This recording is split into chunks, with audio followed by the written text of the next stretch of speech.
Good evening, everyone. My name is Jenelle Riley. Thank you guys so much for being here tonight for the screening of Stronger. So pleased to welcome two of the cast members of this amazing ensemble. First, please join me in welcoming the actress who plays Erin Hurley in the movie. She has appeared in such films as Woman of Gold and, of course, is an Emmy winner for her work on Orphan Black. Please welcome Tatiana Maslany.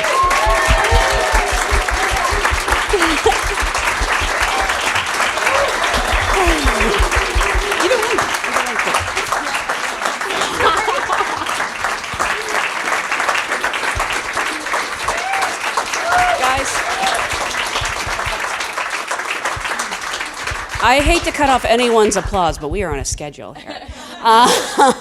Please join me in welcoming the actor who not only portrays Jeff Bauman in the film, but is also one of the movie's producers. He is, of course, a multiple SAG, a Golden Globe, and Oscar nominee, and with no exaggeration, one of the best actors of his generation. Please welcome Jake Gyllenhaal.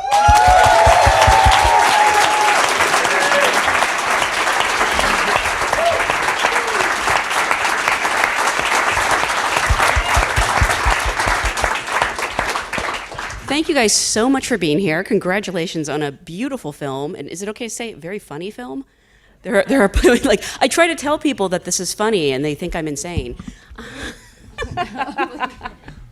This is an audience of SAG actors. So I always like to start by asking, how did you get your SAG card? Oh, I think it was this. What? Are you serious? I seriously do, yeah. This was only the second American job that I did after like 2 days on Parks and Rec.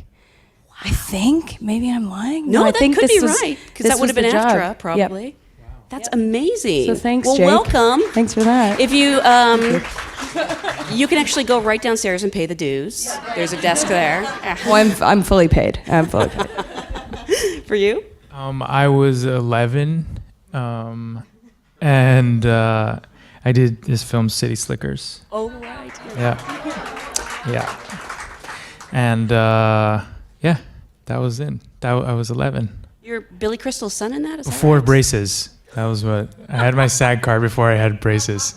So. That's it. Well, you probably needed the really good dental insurance in order I did. to get the braces. Yeah, because I had a huge gap in between my teeth in that movie, and it's gone now. Thank you, SAG. So on to Stronger. There are so many stories that came out of this terrible tragedy of the Boston Marathon bombing. How did Jeff's story find its way to you, and what interested you not only as an actor, but I believe this is your first producing credit from your new company? Yeah.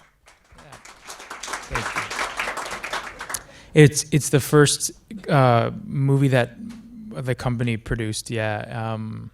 Well, the very very early draft of the screenplay came to me, and I just loved its sense of humor. Like the fourth page, I was laughing, which I was surprised to be. I thought I was entering into a story about, a somewhat, conventional story about, what I think we all thought this movie would be, and ultimately was really surprised by the screenplay that John Polano had written and jumped in as an actor. The producing part happened later as a result of a lot of things. My company being formed, just being formed, and then a number of things happening with financing and the film falling apart a couple of times, and then us coming in with the company that finances my company and asking if they wanted to help us, and they did, and then all of a sudden we were producing the film as well. So initially it was really just as an actor and falling in love with the character that John Polano, our screenwriter, wrote, and then I have not really slept for the last 2 years. That's basically the extent of it. Well, then I'll pass it over to Tatiana. How did this script find its way to you, and what appealed to you about Erin? For me, it was a pretty standard audition process. I sent in a tape and then got to do a screen test with Jake for an hour in a room where we had David on Skype very briefly until he froze and then went away. And then it was just us kind of like playing, which was so much fun for me, and such a kind of, yeah, do you remember that? It was disastrous. But it was so fun, and just like absolute play and exploration, which for me was just, was enough. And then getting to do the part was incredible. I just loved Erin. I thought, like Jake, kind of expecting sort of more of a conventional story, and really being surprised by the depth of Erin and the complexity of that character, because so often I think the girlfriend part can be sort of always in service of. And Erin just really develops her voice throughout this film, and she also steps up and she also stands up and really has to have this evolution that's very necessary after something like this happens to you. Can I go back to this screen test? Because so you guys were in a room together, but the director, David Gordon Green, was Skyping in and watching you? Yeah, he was shooting something else. So there was a storm coming. Maybe he was in North Carolina somewhere. And he was on a little chair, and he was on a computer on a little chair. And then we just started doing the scenes, and then the storm sort of came in, and as the storm came in, it would sort of go out, and then we didn't stop, and then we didn't know if he watched the scene or not, but it would sort of be like, it was like that, and then it was a little bit disastrous for you in that way. Well, I was fine with it, but I was like, I hope the director saw that. Yeah. I mean, there was something that happened, and as soon as Tatiana and I started to work together, I think, I feel like we're all animals, and I feel like I've said that before in this room, actually. And there are certain ones that complement each other in so many different ways, whatever the material will allow. And, she just came in so much more prepared than me in the moment, and prepared, I think, to be game for, it really was game for anything. And we did the scenes, and then we continued the scenes, and we improvised the scenes to, beyond the end of them. And it was just really fun. And I think we all knew pretty instantly that this was the couple, and that was it. It was really that simple. Todd Lieberman, the producer, was there, and we just all knew. I did not know. Yeah.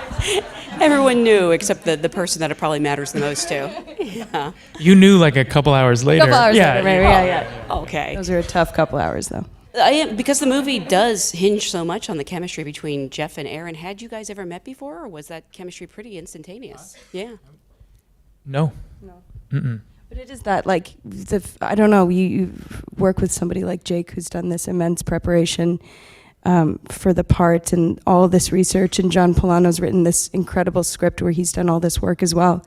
It's really, I don't want to say easy, but it is like a joyful process to be part of that, and to discover the chemistry and to discover all these little moments that are happening, because it isn't necessarily, an easy love story. It sort of has all these layers to it that I think in every moment we were really able, because of David, the way David works too, really pushing us to try something completely opposite, and love and hate coexisting and all of that. But I don't know I don't know how it works really. I think it is just an animal thing. I have no idea, and if you ask people with great chemistry, they'll tell you they don't know. And sometimes they hate each other and they have amazing chemistry. I think there is the beautiful part of their relationship, the real Jeff and Erin, and then what we were tasked with was that I think there's this great guilt and shame and great love that's very confusing. I mean, they were on again and off again before the event, for a long time. And so they came together as a result of it. I think maybe they felt somewhere a little forced together. And the real truth of it, which was very hard to put in the movie, was the very first time they slept together after the bombing, she got pregnant. Like the first time, which was in the scene, but it, like, when you saw it, you were like, what? Like, it didn't make sense. So it took that idea out. But it was they were desperate for each other in a way for many complicated reasons. And I think they love each other, and like any good love also sometimes hate each other. And I don't think either of us I was a little afraid to go there, but we went there, and that's what's so incredible about her. Like, no matter how hard you push, she pushes back equally. And there is no real fear, you know? And I think that's what you need in a real love relationship. And I think that's what you ironically need in a scene partner. So that really played so well. I've felt so lucky to be there, because it was sometimes very tough for everybody in those scenes. And I know both of you have portrayed real people before, but I don't think you've ever spent as much time with your counterpart as you did with Jeff. And I mean, on one hand, that's great that you have something to draw from. On the other hand, are you feeling this immense responsibility to portray this story? And you, for Erin too, you met her as well, right? I think there's a responsibility beyond words.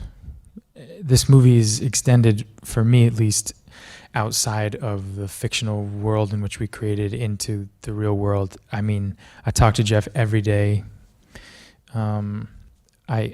He's my friend, and he's my friend beyond this movie, and this movie is beyond a movie for me at this point. And that's really, I can't say that about any other film I've ever been in. And there's something about the experience of this thing that is sort of bigger than all of us, and what he teaches all of us through it. You know, he has been through the unspeakable, and he has come through it. And I'm sure some of us know people who have done that. Maybe you yourself have been through that, but to know someone like that changes your life and inspires you to be better every day. And that's who he is. And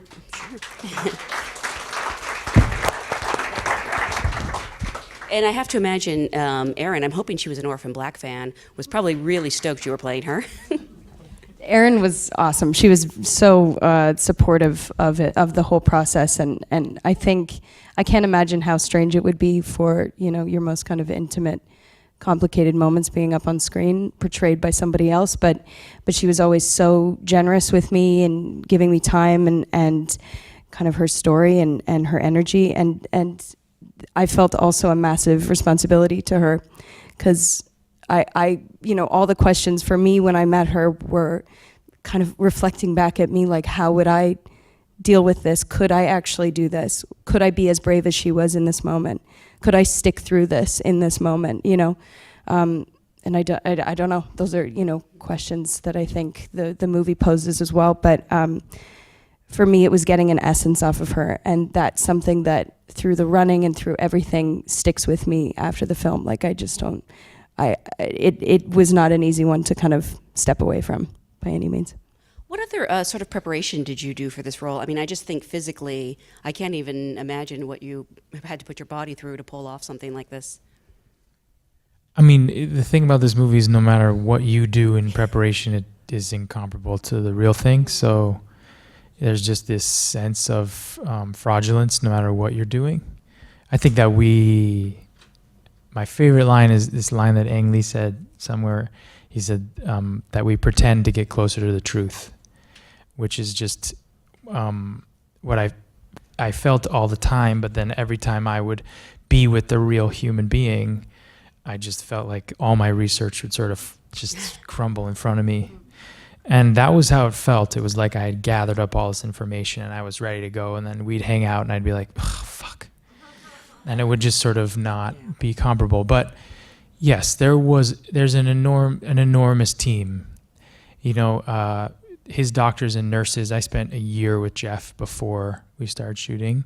So I would go up to Boston back and forth and I would spend time with him and we would talk all like text and I would ask him questions. And then I did my own more analytical research. I always do kind of study up on all aspects that I can. A really wonderful person who helps me with research. And so broke down the script. And then, you know, meeting his doctors and nurses who eventually David put into the film. You know, Odessa Boykin, who's his ICU nurse, who she calls herself the Rottweiler, is in the movie. And you know, Dr. Kalish, who amputated Jeff's legs, is in the movie. He's the voice of the doctor, both Miranda and Clancy's characters. And then in the scene with the sutures with the two of us, he's there. And there it goes on and on. So we met with all of them and became very close with all of the people around him. And And then just watching Jeff and being with Jeff with his legs, he walks now on those geniums, which is the last scene of the movie. Those genium Autobach legs are feats of scientific genius and artistic genius. They are bionic. He's like half Terminator. He's incredible. And so watching him walk and being with him, and at the time we were filming the movie, he didn't walk as well as he does now. So we'd walk like half a block, and he would get tired and sit back down. And then being with him without his legs, this was a period of time we were trying to portray where I didn't know him, where he had just suffered this injury, and so there was this incredible New York Times piece that won a Pulitzer actually, on him. It was a very short piece, about 5 minutes, like they do on the New York Times website. And Jeff hooked me up with the guys who did that, and I got all the extra footage of watching him during that time. So I just studied him in the outtakes, really, like watching him how he'd behave before he knew the camera was rolling, which is kind of a really interesting irony. And discussing the pallor of his skin and all the medicine that he took and how that affects you emotionally, and also just the physical with Donald Moet, makeup artist on this movie. I mean, and then our visual effects team and our props team who designed the legs and our prostheses, makeup prostheses and stuff. It was a team effort, a huge team effort. Makeup aside, though, as an able-bodied person, you have to convincingly pull off, even with the help of special effects. I mean, how did you know you were getting it right? I mean, I didn't, except I had Jeff there, and I watched Jeff. One of the biggest things for me, one of the most important things, was the movement of the amputated legs, which so often, it's very hard to do the speed at which the abdomen moves a leg that doesn't have the extra weight on it. When those of us who are able-bodied move our legs, we have the weight of the legs to move. But when Jeff moves, and he moves from a chair down to the floor, as soon as his abdomen engages, his leg moves so quickly, it's almost like, it's very jarring when you first meet him. I think you sort of go like, it ironically, it seems almost inhuman, but it is probably the most human thing I've ever seen, where, it moves. And I really wanted to get that. That was essential. And Jeff saw that when we did it, and we had to devise all these ways of doing it, which I could bore you with, but that was when he was like, those things were the most important to me. He sort of was like, that is exactly how it looks. Or him on his geniums, just watching him for hours walking around on those things, and how hard that is. I mean, we watch him walk in the movie, but I watch him walk in real life. And because we have the sensation of seeing him with two legs, we don't really realize what a profound physical miracle that is, that he is standing on essentially just a very short amount of leg and moving and bending the legs with the thrust of his hip. Like I say, it's a work of scientific and artistic genius. It is. It's a miracle, these inventions. So, yeah, I mean, there's a lot of physicality. I geek out on it. I geek out on him. He's an extraordinary human, and everybody who's helped him survive and then also thrive are incredible too. I have a question from the audience, from Becky. Wants to know how you guys liked working in Boston versus other places you've worked. And great job nailing the Boston accent. My friends there, who are very, very particular, gave you guys a passing grade. Was it pass-fail, or was it creative? No, they get let us me out of know. the class? They have told me who the best and worst Boston accents are, so there's a whole running tally. I love that city. I had so much fun there. Yeah. It was just, and I think it was, for me, a bit nerve-wracking to step into it knowing I'd never been there before. It's a very specific town, and this story we were telling was so personal to everyone. Everyone had a story, about that day and about who they knew, who was there, or who their own friends who were affected or themselves being affected. So what was so amazing to me was the embracing of us being there, that I never felt like we were invading their space in that way, that there was a real welcome into it. And anytime we had extras on set that were from Boston, their commitment to those moments were so, I have this one story about one of the extras in the marathon scene. and he ran with me the whole time for like 6 hours while we were shooting this. So between takes, he didn't have to do this. He wasn't one of the, you know, featured extras or anything, but he and I ran up and down, stayed out of breath for 6 hours because he wanted to commit to what that moment meant to him and to the authenticity of it. And it just like, I'll never forget him. It just, yeah, totally blew my mind. But I think that's Boston, that commitment. Had you shot there before? Oh, wow. Yeah.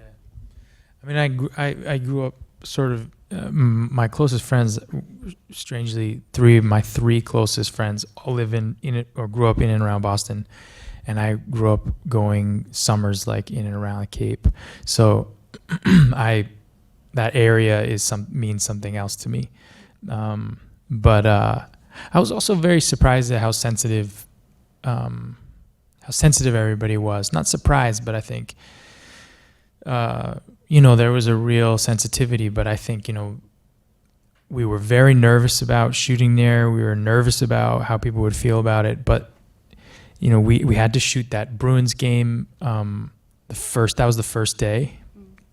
The scene in an elevator was the first day. And about 2.5 weeks before we started shooting, our line producer, Nicholas Stern, came to us and said, I have some sort of freaky news. And he's like, I don't think that the Bruins are going to make the playoffs, so we have to move that Bruins game to the first day. Is everybody cool with that? And I was like, yeah. And, you know, we waited all night for the game to end, and the Bruins lost, and we were freaking out that everyone's going to leave. We made an announcement in the middle of the game, and we said, like, you know, will you stay? Jeff and I asked, and we thought no one's going to stay. And I get in the wheelchair, and Tatiana's behind me, and we get to roll. And you know, we have 3/4 of the audience had stayed, and I think they stayed because of Jeff. And that was the spirit in which the movie kind of took off, was all of these people cheering for Jeff. And it was like that the rest of the way, but a very emotional, very sensitive ride in that city. And it was beautiful. And I think I heard, I don't know if it was a premiere or you had a screening at the Spaulding Rehabilitation Center where he actually did his rehabilitation. I mean, I have to imagine that was probably one of the most emotional parts of showing the film. It's got to be the audience that matters most. Yeah, the rehabilitation center there that is in the movie is Spaulding Rehabilitation, which is the same place where Jeff, you know, did his outpatient work, and Michelle Kerr, who's PT, is in the movie too. And we had the Boston premiere in that space, in the space where he's doing this first standing scene. That was where the premiere was, and it was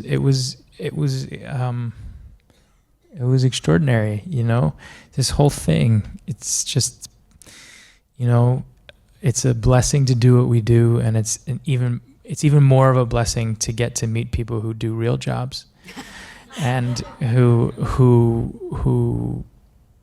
change our lives. I think that's the best part of what we do. It's like, this job is incredible, and I was seeing an acting class I was going on over there, and I didn't really want to come down here. I just wanted to go into the acting class, and like be in there.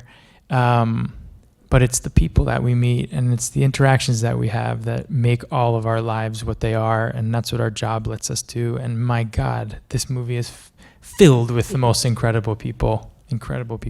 Oh, you went by the acting class. Did they happen to see you? Because that would have been great if you could have dropped in. I just wanted to be seen. They were like, "You've had your turn, Gyllenhaal. Let's go." No, but there's something about feeling the energy of people doing any scene and listening to the voice of someone when they're in a moment of presentation that is just so thrilling. It's the most exciting thing, no matter where it is. We have a question from, is it Nirav? Did I say that right? Oh, great.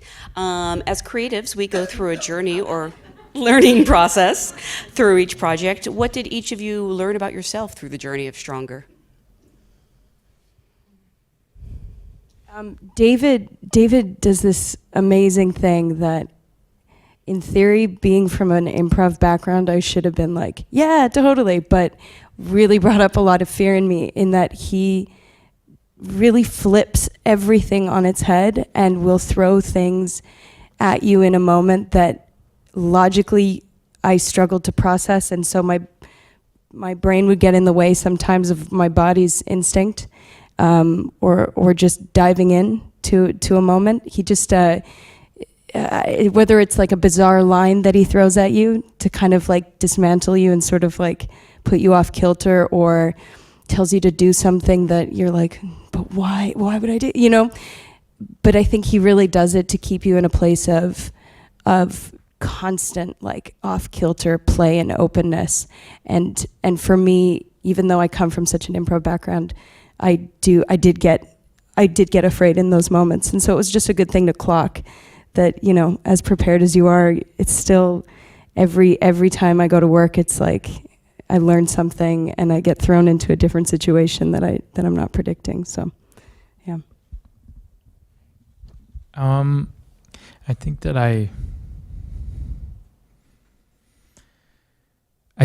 I learned that I've always thought that it's about the big moments in your life, like the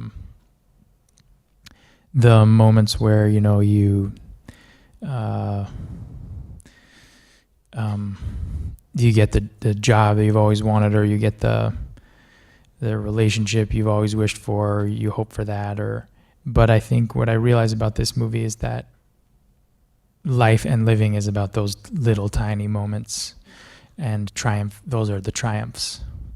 And I think we're all looking for those big ones, and actually I think the real triumph exists in those small moments, because that's where we actually love, and I think that's where we actually connect, and they're happening every second.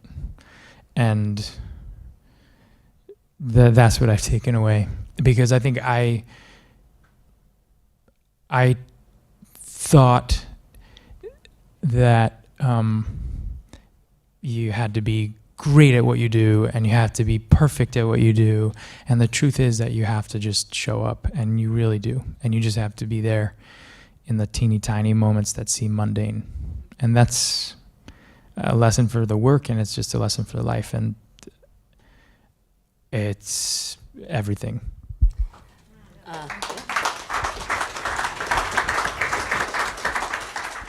I have a question from Dave, and it takes up both sides of the card, so I'm going to try to summarize. Where are you, Dave? You write like I talk.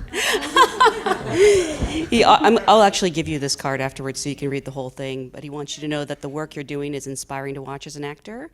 You find your characters in such a deep way that any sense of performance completely melts away. Question is about process. How has it evolved over the years? Yeah, but feel free. It's for both of you. You don't mind, right, Dave, if she answers too? See?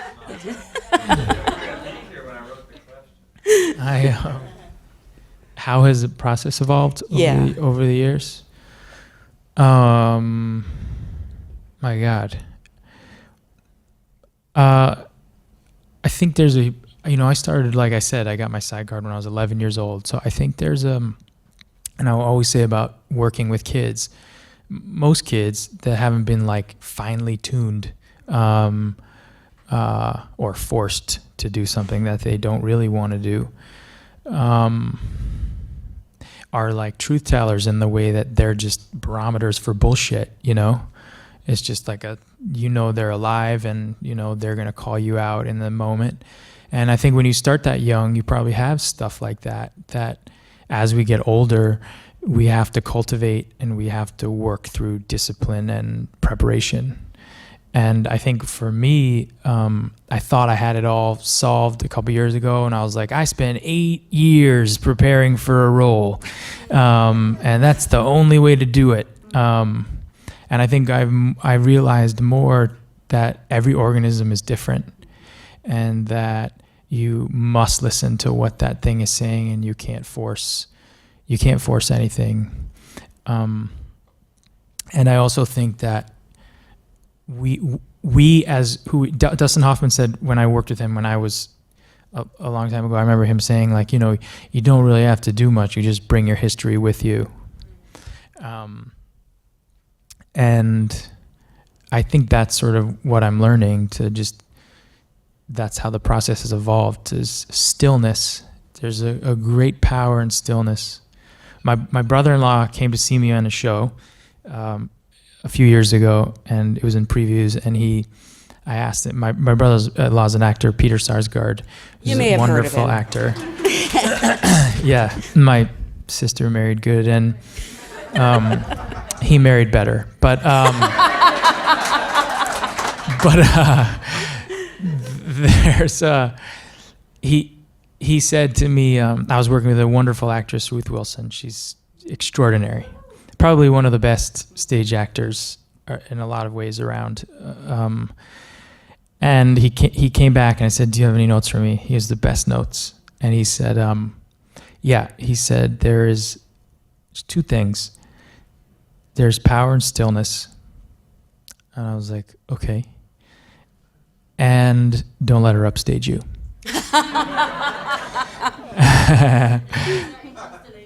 Yeah. I couldn't get past the upstage part. She did it the rest of the time, and she was nominated for a Tony. But the thing I could get past, what I did learn was so often we think we need to do so much, and I think that can be a mistake. So that's how my process has evolved. Tatiana, for you? I think because I started as a child actor too, that so much of it was about being a good student and doing what adults wanted me to do, like getting the good job, all of that. And that took a long time. I'm still struggling with that.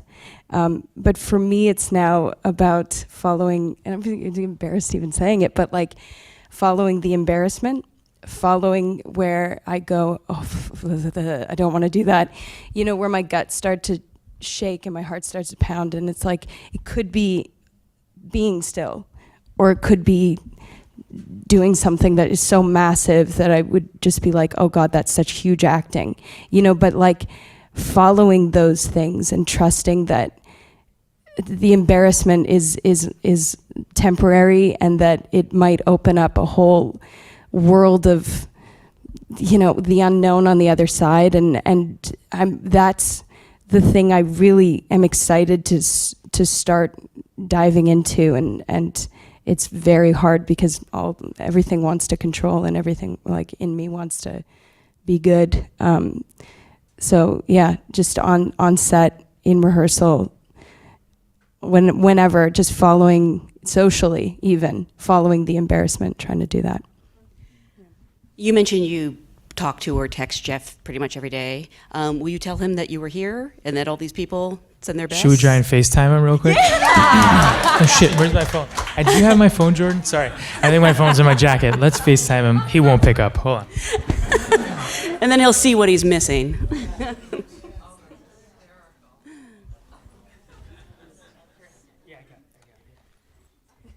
Oh. I checked my phone and my mom texted me. That was it. Okay. Oh, how's mom? Let's see. She's good. She's just mom. Oh, come on, man. Oh. We can leave him a message. Hold on. It's not working.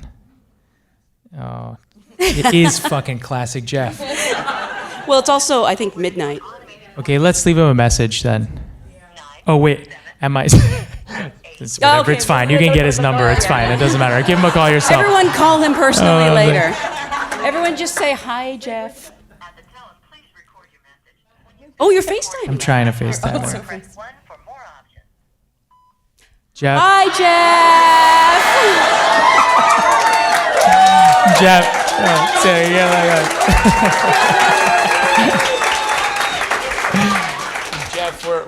we're at a screening of the movie.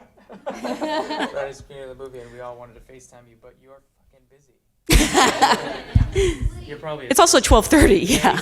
It's fine. No, actually, he's not. Anyway, all right, man. He's in Florida. Yes, send him your love. Say hi.